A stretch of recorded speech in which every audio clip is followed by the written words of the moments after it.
terrible mistake and got pregnant with a coworker. Now my husband wants revenge. Hey, fellow Redditors. I am Amber, 32, married to Michael, 29. And I wanted to share how my carelessness ruined my perfect marriage with the guy who respected me the most.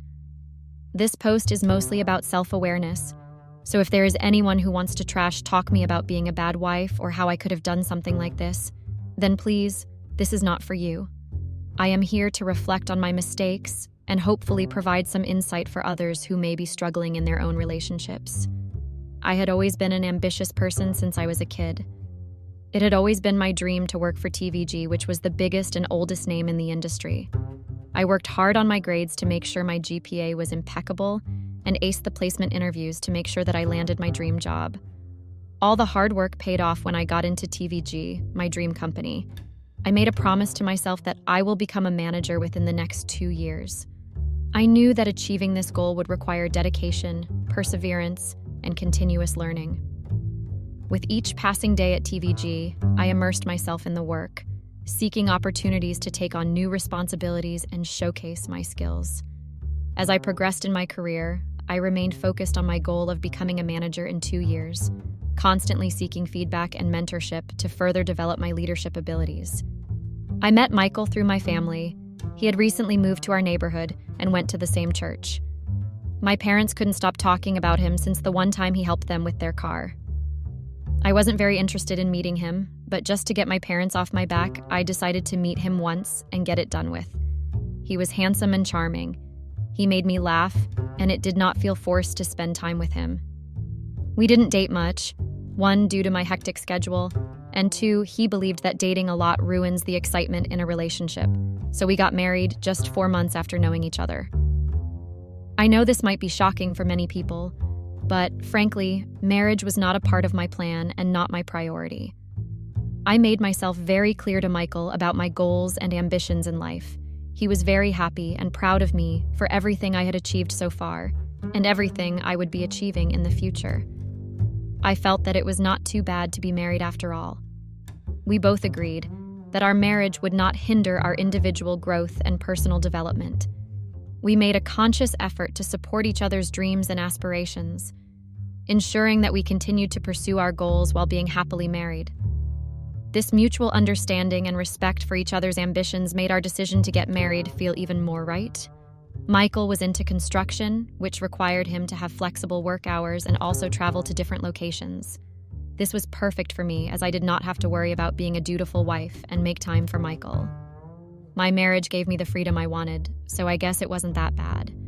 It felt more like having a flatmate, as Michael would come and go depending on his schedule. I was aiming for a promotion, so I was making sure I did everything to get it. Richard was one of my teammates who would help and motivate me when things went south. I was happy to have at least one person rooting for me. He understood my difficulties and frustrations. I could talk to him about what and how I felt, and he would get it. The equation I had with Richard was very different from that of Michael. I had to prepare a presentation for my final interview, so I asked Richard if he could help me with it. We obviously couldn't do it in the office, so I asked him to come home if he had no problem. We went home and were working on the presentation, which took longer than we expected. His wife called him to ask when he would be home, and I spoke to her and apologized for keeping her husband away for so long. I promised her that he will be home soon. We ordered pizza, and we were just reviewing the presentation one last time to make sure everything was right when he dropped the pizza on his pants. Out of habit, I took a napkin and started wiping without realizing it. He held my hand and kissed me. Before I could react, he pulled me closer and started kissing me. With Michael away for too long, I was missing affection, so I started kissing him back. I think the rubbing aroused him, and that is what made him act this way. We made out for 10 minutes and then looked at each other. He told me that he had to go, or else his wife would kill him. I let him go, but kept going back to those 10 minutes again and again in my head. The next day I went to work, but things were awkward between me and Richard. We tried so hard to act normal, but it wasn't easy. We both met at the emergency exit to discuss what to do, but we ended up making out again. After that day, every time we would be alone, we would end up talking less and doing more. It was like an addiction. We couldn't help ourselves being pulled towards each other. We both were married and knew that it was wrong. But as much as we tried to stay away from each other, it was getting more and more difficult as we had to keep working and spending time with each other. We soon gave up the idea of trying to maintain distance and go with the flow. Nobody was being forced into doing anything that we did not agree upon. We both knew that when it would come to choose between marriage and affair, we would always choose our respective spouses instead of this affair. We were never vocal about it, but it was understood that we valued our marriage more than the affair. I had finally been promoted to a team manager. I was very happy and thrilled about it because I had worked very hard and deserved this position. I made sure that my best coworker, Richard, would be a part of the team I would be handling. I couldn't let anyone else have Richard, if you know what I mean. Being a team lead was a different ballgame altogether. It was stressful, tiring, with never-ending complaints about something or the other, and pushing people to complete their work before their deadlines. It made me lose my temper more than I would have liked to. Thank God I had Richard to help me cope with all the stress and chaos I was going through.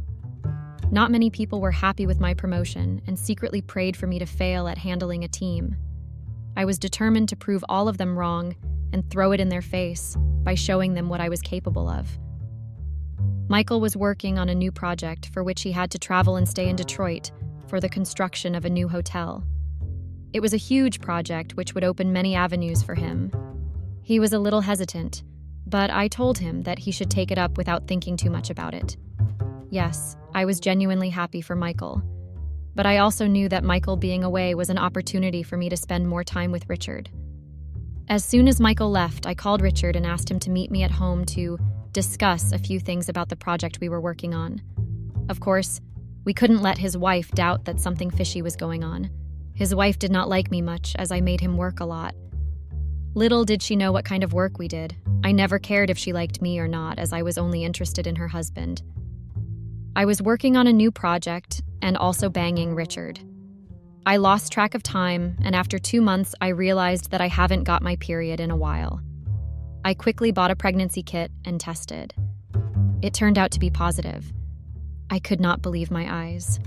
How could I have been so careless? My mind raced with thoughts of how this could impact my life and the lives of those around me. I knew I had to make some difficult decisions and face the consequences of my actions. It was time to have a serious conversation with Richard and figure out what our next steps would be. I asked Richard to meet me at our usual cafe to discuss something important. I did not want to disclose this news over the call. I met him and broke the news to me. He immediately denied and told that the baby couldn't be his. It could be mine and Mikkel's, and how could I be so sure that it was his? I laughed at his refusal and told him that Michael had been away for more than a month and I missed my period for 2 months. There was a 100% chance that the baby was his and not Michael's. He said that it would not be possible as we were very careful. He asked me if I missed having my contraceptives, which I did more than a few times. He said that me not having the pills was not his fault. He took every precaution necessary to not get me pregnant, so I couldn't blame him for it. He said that he had a wife, and if she got to know about it, then he would be ruined. I couldn't believe the way he was pushing the blame on me when he was equally responsible for the mess we were in. I told him not to worry, as I myself did not want any more problems, so I would anyway abort the baby. I went home and booked myself an appointment for the next week with a gynecologist. I was so tired with all the running around and the mental stress that I fell asleep. I woke up the next day and saw Michael beside me. I smiled at him and went back to sleep. I got up late as it was a Saturday. I just wanted to rest at home and do nothing. I saw that Michael was already up and preparing lunch for us. I went to the washroom to freshen up and noticed that the bin was not emptied last night. I was throwing away the tissues when I noticed the pregnancy kit in the bin showing 2 red lines very clearly. I knew that I had to hide it before Michael saw it. I wasn't sure if he already noticed it, but thought of taking my chances. He might not have seen it, otherwise he would have woken me up and asked me about it. I got ready and went to the kitchen where Michael was almost done cooking. He smiled at me, which made me relax a little. He might not have noticed or realized what it was. We both sat and started eating. Michael was definitely a better cook than me. Michael asked me if there was something that I wanted to share, so I started telling him about my new project and how stressful it has been so far. He just smiled and reacted to everything I was saying. After lunch, we went to our room, and Michael told me that he had something interesting to show me. He asked me to close my eyes and wait. By this time, I was damn sure that he thought there was nothing wrong with our marriage. I went ahead and closed my eyes in anticipation of a surprise gift. He asked me to extend my hand with my eyes closed and put something in it. I knew it was high time he gifted me something. I opened my eyes and saw the used pregnancy kit in my palm. I looked at him in shock, and he folded his hands and asked me if I liked his surprise, which was more of a shock for him. Michael had found the pregnancy kit in the dustbin and acted so innocent for the past 1 hour. He was already aware that he had been away for a project for more than a month, so there was no way the baby was his. He confronted me about it, and initially I was very adamant that it was his. He would come home over weekends, so that explains it. He said that he was very sure that we would never have sex for at least 3 months. There was always something or the other going on. He kept asking me to come clean about it. I argued with him that he was a very untrustworthy husband. Why could he not believe me and be happy that we were going to be parents? Michael reminded me that he had had a vasectomy due to some complications, so there was no way he could make me or anyone pregnant for that matter.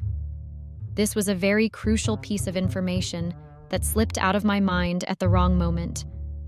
Of course, he couldn't have kids, and that was one of the main reasons I married him. I knew that he would never pester me to have kids, so I could completely focus on my career. He immediately knew that I was sleeping around with someone else during the time he wasn't in the city. After a series of back and forth, I couldn't lie anymore and slipped that it was Richard's. All hell broke loose after that. Michael's face turned red with anger as he demanded an explanation for my betrayal. I couldn't deny the truth any longer, and tearfully admitted that Richard was the father of the baby. Michael asked me to explain to him in detail how it all started and why I hid it from him. He told me that he would have easily divorced me if he knew that I wasn't happy with him. But the truth was that I was having no issues in being married to Michael. I was in fact very happy with Michael, as I could do anything that I wanted, and it did not even feel like I was married. I never thought about it before, but Michael did give me the freedom and space to do things my way. I wasn't even sure why I was having an affair with Richard. Maybe it was just my body wanting a new touch. I told Michael that I was sorry, and I wasn't even sure why I decided to have an affair when I had no issues with him. Maybe I liked Richard as a coworker, which led to me having an affair with him, imagining what it would be like to get intimate with him.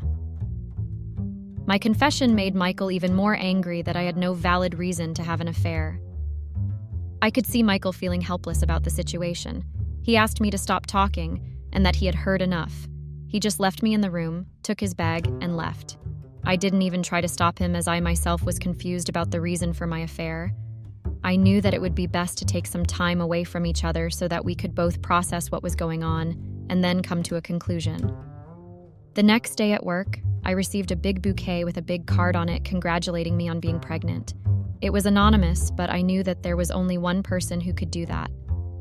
After about 30 minutes, a big cack was delivered with a note that read, "Congratulations on being a father to Richard." The expression on both me and Richard's face was enough, and it wasn't difficult for people to add 2 and 2 together. The news spread so rapidly that Richard and I were having a baby after our affair. I was called in by my boss and asked about it. He told me that he would have to report me to the work ethics committee to make sure that the rumors were false. I was very confident that Richard would have my back, so I told him that all of these were false rumors, and someone was trying very hard to defame me. A few days later, Richard was called in by the ethics committee. He was there for almost 4 hours. We were instructed not to contact each other till the case was closed. I waited patiently for any news with regards to my case with the committee. Richard smiled at me when he saw me as an assurance that he had done his part, so I was relieved that at least I would not be losing my job, which was the most important thing in the world to me.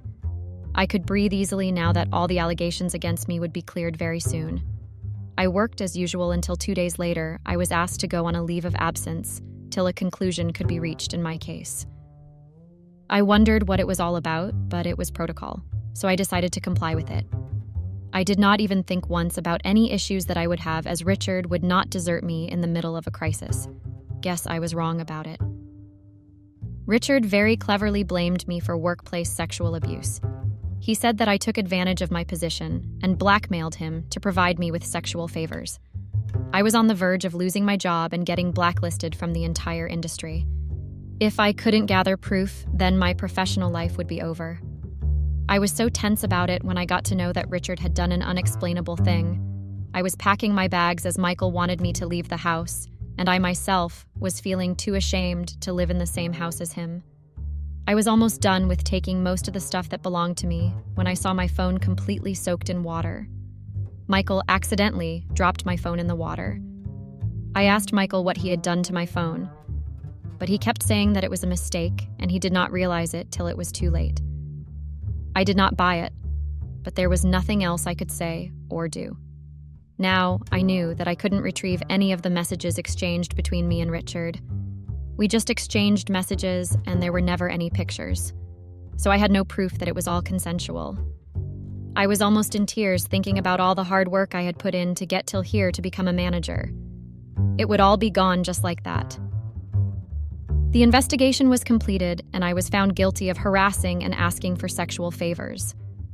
I appealed to the human resources team, but they denied it, stating that they had a strong testimony that I harassed and overworked people. I told them that there might have been a misunderstanding, and if I could talk to the person, maybe the outcome would be different. They weren't on board with it, but as I had been a very good employee, they gave me an exception. I was asked to come in after 2 days and put my case again with the witness that they would be bringing in. I came all prepared with how it started, and Richard was the one who kissed me first. I went in with confidence, and the witness called in was some random woman who did not even work here. It gave me high hopes to counter her and drop the sexual assault charges against me. She was introduced as Richard's wife. I felt the earth crumble beneath my feet. How could I counter the wife of the man I was sleeping with? Nevertheless, it was not the time to give up now. She played a few recordings where I confirmed that Richard was with me in my house and helping me with work. I could not deny them, as all of it was true. I did talk to her a few times, and she was unhappy about him working even after normal office hours. She had the proof, and I didn't. I defended myself by telling them that Richard was the one who started the affair. His wife defended him by telling that he would come home upset and always complained that I had forced myself on him again. It was my word against the husband and wife, who were trying very hard to make sure I take the fall for the entire affair. As a result, I lost my job and was blacklisted from the industry. Update: I was depleting my finances at a very fast pace. Very soon I would be left with no savings. I knew that this was coming, so I had been staying in a motel for the past 1 month to save money. The divorce case took up a huge chunk of my savings, which left me no option but to be on a budget. I knew that going to court would be useless, as Michael could easily prove that I had an affair and get away with owning everything that we owned together. I wanted to mutually agree for a divorce, but Michael insisted on going to court. I knew that there would be no lawyer who would take up my case, as everything was against me. Plus, I had no money to afford a decent lawyer. I knew that Michael wanted me to suffer, and that was the only reason he wanted to take this divorce to the court. Even though I begged and pleaded with him to settle for a divorce by mutual agreement outside of court, I promised him that I would be demanding no alimony, and he was free to claim anything he wanted from me. But he denied and said he needed a fair trial to find closure. I'm not sure how true it was, but things were definitely not going the way I wished. I aborted the baby as I wasn't sure how I would be able to bring it up without a job or a man in my life. It was not an easy decision, thanks to Michael, who sent my pregnancy test results to my family with a big balloon which read, "Congratulations on becoming grandparents," to embarrass me in front of my family. My parents were staunch Catholics and took adultery as no less than a crime. They stopped picking up my calls and cut me off. After I became a manager, I had very few friends at work that immediately cut ties with me. I basically had no one I could talk to or no one to support me in these difficult times. I'm feeling lonely and have no one I can confide in. My parents have practically disowned me and are even willing to take Michael's side. They have announced that I am a person without faith. They do not want anything to do with me because I have brought shame to their name and reputation. They are the same parents who were very proud of me, as I was the first woman in our family to become a manager in a big corporation. Like they say, when your time is bad, even your shadow leaves your side, and this is exactly what I have been feeling for a couple of days. There is no one who would want to listen to me or sympathize with me. Everywhere I go, I see people looking at me making up stories about me being an unfaithful wife and taking advantage of my naive husband. Sometimes I feel like getting on top of a building and screaming that I'm not a bad person. I just didn't expect things to go this way. The next court hearing was something I was not looking forward to. I was shocked to see Richard being so eager to testify against me in court and mention that I forced him to be intimate with me if he wanted to get ahead in his career. I wondered if this was the same man who kept motivating me and appearing to work harder to get a promotion. I was shocked at his shamelessness, at making himself look like a victim, and not missing any chance of making me look like a monster. Needless to say, I lost the case. Now I am stuck in a shitty motel with no job, no parents, no husband, and basically no one to talk to. I have decided to be a lone warrior and fight my battles alone going forward. I am not writing this post to garner sympathy for myself. This is just something that makes me calm and relaxed. I agree that I committed a sin, so I would appreciate it if no one judges me for what I have done. This is my coping mechanism of putting my thoughts out there, which has helped me get through tough times. Sharing my thoughts and experiences has been therapeutic for me, allowing me to process my emotions and find solace in expressing myself. It's important to have an outlet during challenging periods, and this has been mine. I hope that by sharing my story, others may find comfort or relate to their own struggles.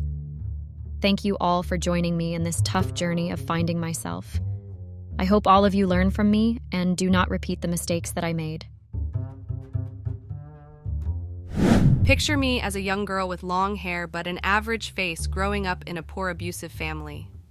My family was the absolute worst. They never did anything to take care of me and my siblings. There were times we would go for days without eating. This obviously caused a lot of issues in my life growing up and even now. I was insecure and depressed. I was also bullied as a kid, so I was more of a loner than others. I didn't have many friends, not until my brothers came along. Their names are Jamie and Drew. They were my best and closest friends, and they still are. They would practically follow me everywhere and defend me from anybody that tried to hurt me. Growing up, I honestly thought it was something that I or my brothers did that made our parents dislike us and never take good care of us. But now I realize that some people are just horrible parents. Each person develops a maternal or paternal instinct and love for their child, but that instinct skipped my parents. It's not as if I'm trying to justify what I did, no. I know what I did was wrong, and no excuse will justify my disgusting actions. I regret what I did, and I hope that I might find some semblance of peace or something by posting on here. I'm married now, and my life was going great until I cheated on my husband and broke my family. You're probably wondering why I'm telling you all this, and you don't understand. So I'll start from the beginning. My name is Angela, and I am a 30-year-old woman, married to my husband Steve, a 32-year-old man. We've been married for 3 years now. We don't have any kids yet, but we were planning on having some soon. I want to tell you my story. I'm not a writer, so pardon me if there's any mistakes, but I'll make sure you'll understand what I'm telling you. This is my story, and I hope that by sharing it here, I'll not only find some respite, but also some people might learn 1 or 2 things from it and not make the same mistake I did. But first, let me explain so you understand. I'll start from the beginning of my married life. I met my husband when I was 21 years old in college. 9 years later, and I still remember that day like it was yesterday. I stepped into the busy college library. The air always smelled like old books, and everyone was engrossed in their studies. I was on a mission to find a philosophy book for an assignment, navigating through the tight bookshelves. As I reached for the philosophy book I needed, I accidentally touched another person's hand. Surprised, I looked up to see a guy with warm brown eyes. "Sorry," he said, smiling awkwardly, both of us letting go of the book at the same time. "No problem," I replied, nervously laughing. It was Steve, a fellow freshman. Our eyes met, and there was this weird connection. We started chatting about our classes, favorite books, and of course, the confusing world of philosophy. The library, usually a quiet place for solo study, turned into the backdrop for something more. Our talks expanded beyond textbooks, and soon we were exploring life's complexities together. What was once a silent place filled with the rustling of pages now echoed with our laughter and shared thoughts. Our chance encounters became deliberate meetings. We'd intentionally choose the same spot in the library, our corner of shared musings. We soon found ourselves inseparable. discussing dreams, fears, and everything in between amid the library's book-filled aisles. On our first date, Steve nervously suggested grabbing coffee, and I thought, why not? We picked a cozy local cafe for our first date. We sat across from each other. The place smelled like fresh coffee, and people chatted around us. Steve always had a friendly smile on his face. He started sharing stories about his family and growing up, and trying to make me feel comfortable. We chatted about everything, from our favorite movies to embarrassing moments. It was easygoing, and I could feel that our connection wasn't just about deep talks in the library, but instead, it ran deep. After coffee, Steve suggested we take a walk in the nearby park. Under the streetlights, we strolled and talked about our dreams. We found a bench, and that's when Steve admitted he played the guitar. I had noticed that he brought a guitar with him, and so I suspected even before he told me that he played. Curious, so I encouraged him to show off his skills. He pulled out his guitar, and suddenly, the park turned into our own little concert. After that, our relationship only grew more over the years. And a few years later, Steve and I decided we were ready to tie the knot. Our journey together had been filled with laughs, shared moments, and lots of love. We both felt that saying "I do" was the next natural step for us. After introducing each other to our families, it was clear that they were totally on board with our decision. They didn't just approve, they were excited to welcome us officially into each other's families. When it came to planning our wedding, we wanted something simple but meaningful. We found a cozy venue with an outdoor vibe for our small guest list of close friends and family. As we dove into the wedding prep, we worked together on everything, from choosing the food to creating a playlist that reflected our journey. We added personal touches, like a photo display of our college days and songs that meant something to us. The excitement built up as we thought about our vows, promises that really meant something to us. Invitations went out, and as the big day got closer, we were a mix of nervous and super excited. On our wedding day, we were surrounded by our favorite people. We exchanged our vows under twinkling lights and greenery. There were tears, laughter, and so much love. Our parents, who had seen us go from college sweethearts to this big day, were there cheering us on. To be honest, I hadn't even wanted to invite my parents, but Steve had made me as he said it was an important day in our lives, and no matter what, they would always be my parents. Either way, the celebration continued with dancing, toasts, and moments we'll remember forever. Looking around at our friends and family, it hit us that this day wasn't just about us. It was about everyone who had supported and shaped our love. After that, things only got better for us. My husband, Steve, and I lived in this 3-bedroom apartment which he bought, and I was really proud of him. After graduating from college, Steve eventually went through all the hurdles of medical school and then graduated and became a doctor, though I can't say where for the sake of privacy. I, on the other hand, became a part-time teacher. My days off on the weekdays were Tuesdays and Thursdays, while I worked every Monday, Wednesday, and Fridays. From someone who came from a very poor home, I would say this was a huge achievement for both of us, and I loved it. We were earning well and making very good money. The only issue we had were kids. Steve wanted kids, and I did too, but Steve felt like we weren't ready yet because he felt I had some issues I needed to work through. Growing up in an abusive and difficult home with my siblings had undoubtedly left its mark, but I believed I was fine and that therapy wouldn't really help. I had this skepticism about therapy, thinking it might be a bit of a scam, a money-making scheme exploiting people's problems. It's a common skepticism, but sometimes it's based on misunderstandings about what therapy really does. Life was tough for me growing up, and I knew it had left me with some issues that I never really dealt with. Steve, being caring and perceptive, noticed how my past could mess with our plans for the future. He wasn't being critical, he just wanted us to be rock solid before bringing kids into the mix. I was stubborn about getting professional help, thinking I could handle my problems on my own. Therapy felt like admitting defeat or saying I couldn't deal with my own baggage. Deep down, I kept telling myself I was fine and that therapy wouldn't do anything for me. But maybe that was just my way of avoiding the tough stuff. However, I really wanted kids. I had sworn to myself that I would never let my kids be treated the way I was treated, and that I would give them all the love, affection, and kindness in the world. That was never given to me or my siblings by my parents. In fact, I was desperate to have kids. I loved kids, but Steve would not relent until I had gone to therapy, so I decided to go just to get him off my back. Steve was so excited when I told him I finally wanted to go. In fact, he was there with me when I booked an appointment with the therapist, and the therapist was even recommended by Steve.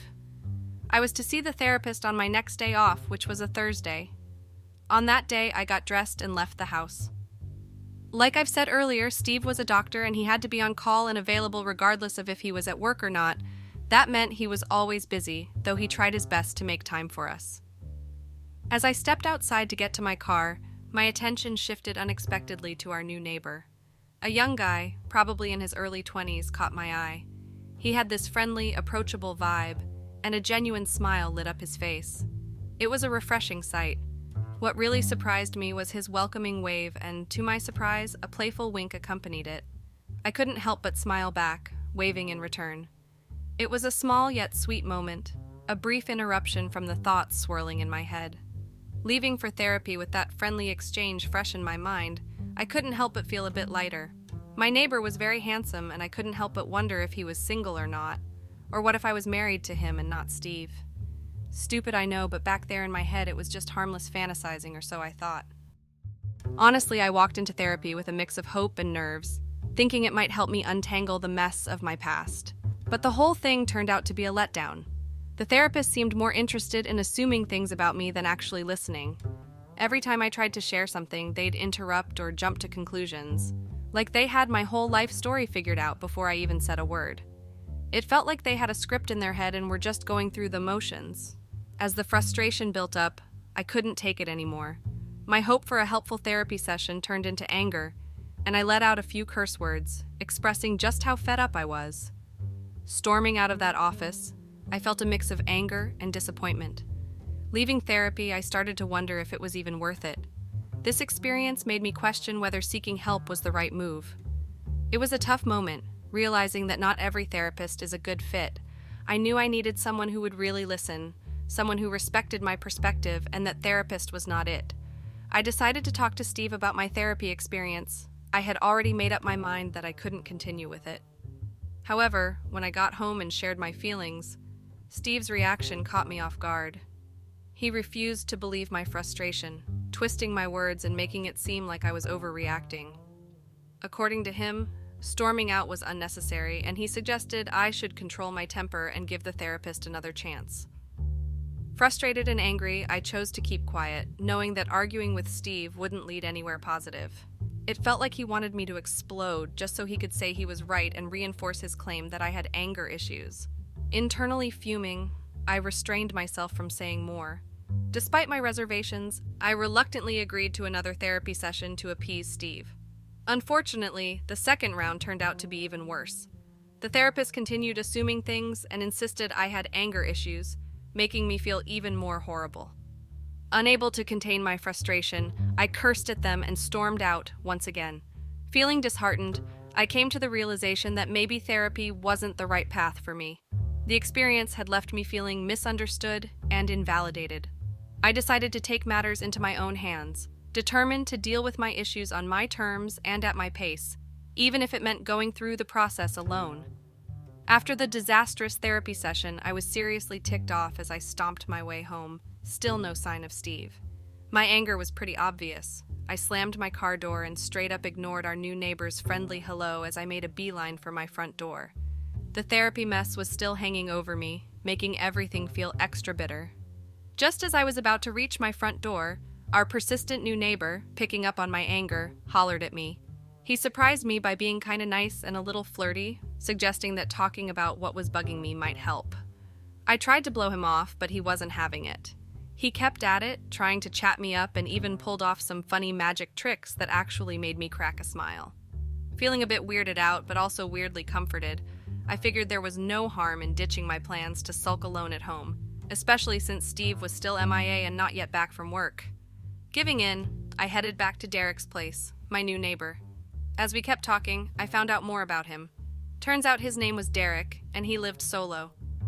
Derek's persistence and friendly vibe helped shift my focus, at least for a bit, from the mess of frustration and anger that had been hanging over me. Back at Derek's place, I couldn't help but notice that his house was bigger and way better furnished than ours. My curiosity got the best of me, and I asked him straight up how he could afford all this. Turns out he was a trust fund kid. That made sense, as I had also previously noticed he had a cool car. Derek continued being a great host, keeping the vibe light and making me laugh. We discovered we had similar tastes in movies and books, sparking a few friendly arguments along the way. Derek even dared to boldly claim that the Hunger Games movies were better than Harry Potter. I strongly disagreed and stood my ground. Chillin' at Derek's place turned out to be way better than I thought. We were just vibing, chatting, and his easygoing style started growing on me. The more we talked, the more I noticed these little things about him that just made me smile. So, Derek suggests we watch a movie, and I'm like, sure, why not? As we kicked back for the movie, I started feeling something more. It hit me that the laughter, our shared interests, and Derek's genuine niceness were making me see him in a different light. I was low-key catching feelings for Derek, and it caught me off guard. I was a married woman in my early 30s, and here I was flirting with someone I barely knew who was way younger than me. I barely knew him, and still, yet here I was feeling attracted and flirting with him. Maybe it was the temporary resentment and anger I was feeling at both Steve and the therapist, but I desperately wanted to punish and get back at Steve. It barely took time. A few minutes into the movie, and Derek and I were on each other. We both knew from the moment he invited me in, and I obliged that we were going somewhere and crossing boundaries we weren't supposed to cross. Derek and I got intimate, and I cheated on Steve. By the time we were done, a few hours had passed, but Steve still wasn't back. I was horrified at what I had done, and soon after I quickly left Derek's house and went back home. And honestly, in a few days I went through all the stages that a cheater went through. I first contemplated telling Steve, but quickly crossed that out as I knew he would never forgive me. I also lied to him about going to therapy, even though I had stormed out. I felt so guilty, I judged myself multiple times in my mind, and I even ignored Derek no matter how many times he tried to reach out to me. However, I was soon after it. I decided I would continue my affair with Derek. I would make sure Steve never found out by using therapy as an excuse. Instead of going to that horrible, judgmental, and assumptuous therapist, I decided I would just lie to Steve I was going and spend my time at Derek's. My plan was foolproof, or so I thought. I soon approached Derek and told him what I wanted. I wanted us to continue the affair. I told him I felt lonely as Steve barely had any time for me and basically downplayed Steve in his eyes. He agreed, of course, and soon we were having a secret affair. When Steve would think I was off to therapy on my off days, I would actually be at Derek's. I would wait for Steve to leave and head to work at the hospital before I would go to Derek's and spend the day with him. I started feeling and acting happier. Derek had a way of uplifting one's mood no matter how sad and angry you were. Steve noticed these changes in my mood, and he happily thought that it was therapy that was making me this happy. Steve would tease me about the day I said I would never go to therapy again after angrily coming home. He would ask me to compare the sad me on that day to the happy me of nowadays. He would comment on how happy he was that therapy had made me happier and that I should be grateful to him for pushing me to continue on to therapy. I would just smirk in my mind and agree with him. That continued on for a long time. Steve would think I was at therapy, but I would be at Derek's. On the fateful day my secret was finally exposed, everything went on as usual. I waited for Steve to leave the house and head to the hospital. I kissed his goodbye and watched his car leave the driveway. Then I dressed and headed out to Derek's. Then I proceeded to spend the day with him. We had fun like usual. We were intimate. Then we had breakfast and even lunch together and watched a bunch of movies. Steve had mentioned to me that he ordered something online and expected it to be delivered that day, so I decided to go to the house and check if the item had been delivered, as I hadn't really been watching out for it. However, before I even got to the house, I noticed that Steve was on our front porch, standing and staring at me. I knew he had seen me coming out of Derek's house. Deciding to play it cool, I walked up to him and tried to pretend and lie that Derek had recently bought an IKEA furniture that needed assembling, and that I had gone to help him with the assembling. However, it was pretty clear Steve didn't believe me. He just shook his head and walked inside the house. I continued trying to defend myself, but it was no use. I had been caught. Steve laid it into me. He was so angry, he couldn't even keep his words straight. He was stuttering. He asked me why I hadn't been going to therapy. I was shocked. I asked him how he had known, and he told me a few days earlier he had called the therapist to thank him for my improvement, and the therapist had been surprised and told him that I never went to another session after the two where I stormed out.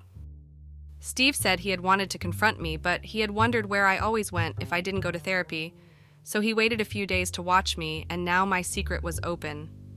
Steve was so heartbroken. He wondered what I had seen in the new neighbor. I tried to beg him, but he refused to listen, he told me. He was never getting over this betrayal and that we were done.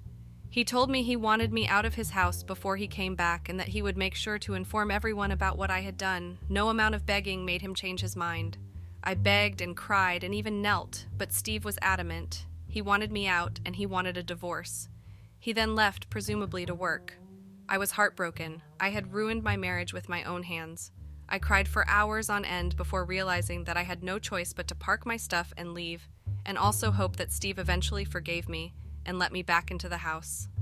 I didn't want a divorce. I loved my husband, but there was nothing I could do as I was greatly at fault. I went over to Derek's and told him what happened. He said he had wondered where I went because I had told him I would only take a few minutes to check if the package had arrived. Derek also said that he had noticed Steve's car in the driveway and assumed I was waiting for him to leave first before coming back over. I honestly thought maybe Derek would take me in since Steve had kicked me out, but he vehemently refused. I was shocked. I thought he liked me. But Derek revealed I was just a means to an end and that he never liked me. He even laughed in my face and said he couldn't stay with a dishonest woman before kicking me out. I was stunned. My heart had been broken twice in one day, and worse of all, I had broken and destroyed my marriage, all for someone who saw me as a means to an end. Soon enough, my phone started buzzing, and everyone was calling. Steve's parents called, and when they saw I wouldn't pick, they sent me insulting texts about how I should be ashamed of myself. Even my parents called, but I refused to pick. I was already in low contact with this, so I was even surprised Steve had called them and told them what happened when he knew I didn't like talking to them. The only people's call I picked were my brothers. I was in tears as I explained to them what happened, and even though they were angry at first and even scolded me, they also gave me a 30-minute lecture about how what I had done was so wrong. But at the end of the day, I would always be family.